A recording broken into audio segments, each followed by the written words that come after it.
So I've noticed there's not many videos online of actually how to get this wired in properly. I have tried a few of the other ways that they've showed in the videos and none of them worked. So I'm going to show you how to wire in a tacho to a Toyota. This is a Corolla, but the engine is a 4E FE.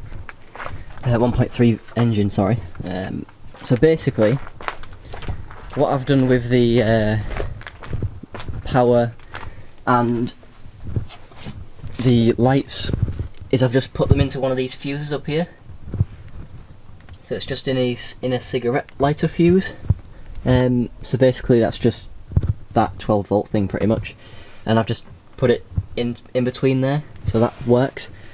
For the ground, I've just obviously grounded it, and then the green one, which is the RPM signal, I've put it under the dash and it's gone through a firewall.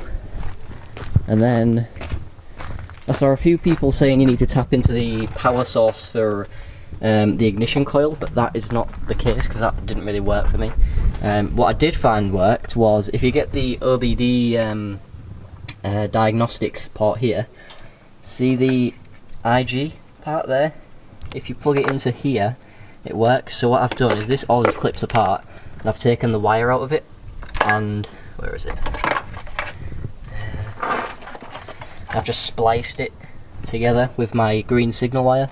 It's not green because I put a big extension on it obviously, but that's how it all gets wired in. So literally what I did at first was I just crammed the wire down this one here in the corner, and just to make sure I get the signal.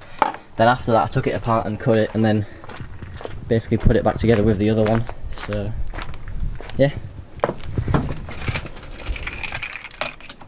that's how you get it working. It's meant to flash like that at first.